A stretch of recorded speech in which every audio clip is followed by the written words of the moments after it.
Hello, what's up mga bossing? Panibagong video na naman tayo ngayon. So kung gusto nyong bumili ng legit na motor, Abang lang po sa ating mga upload at may kakilala ito tayo. po yung ating unit na Mio Sporty. At function pa po lahat ang kanyang nasa harapan, yung kanyang signal light na left and right, function pa yan. Ang kanyang speedometer, yung kanyang takbo yan, yung 20, 40, 60, function pa yan. At saka yung kanyang dashboard na lights, function pa. At kanyang engine gauge, function pa yan. Naka-LED na din yan na lights. Baka problema kapag kagabi.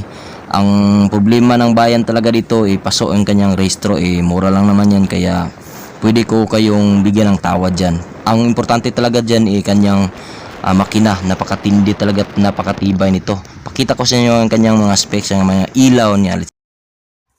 Yun, dito na tayo sa ating unit, no? Kung nakikita nyo, ilaw pa talaga ang kanyang dashboard. So ito yung kanyang lights kapag kagabi, ganyan kaliwanag ang kanyang lights mga boss. Yan, at mayroon din diyang sa gilid natin, papakita ko din yun sa inyo. Ito yung kanyang sa gilid, tingnan nyo mga boss. Yun, kung makikita nyo, napakaliwanag talaga nyan. Start. Press the start button, then press the yun, dinig nyo naman yun, di ba? One click lang yung kanyang starter. Tingnan naman yung kanyang signal light, back and front. Yan, sa left side yan na kanyang signal light. At sa right side naman ay function din naman. Lahat pumapunction. Hindi ko nga napakita sa inyo dito yung ang kanyang brake light. Hindi ko napakita kasi gabi na, kasi may laka din ako. Bago po tayo magbenta ng mga motor mga bossing, dino-double check natin kasi kalimitan sa mga scooter ay madaling uminit dito sa kanyang makina.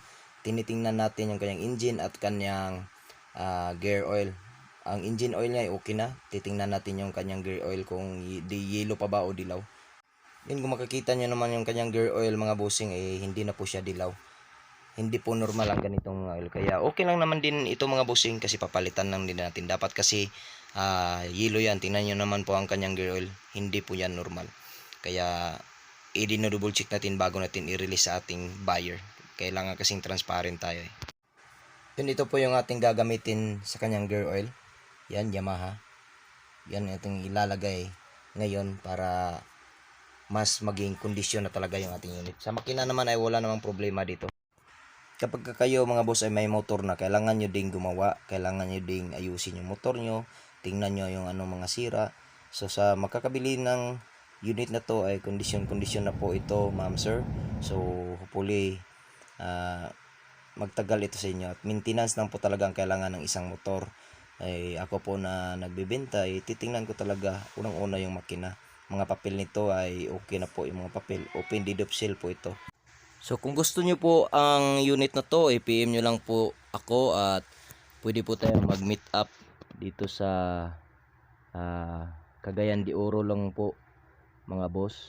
So paunahan lang po mga boss sa mga buyer natin dyan, sa mga viewers natin dyan, paunahan lang po. At legit po tong Mio Sporty natin to, Yamaha po. Condition na po yan. At saka tinignan po talaga natin para safety ang ating motor.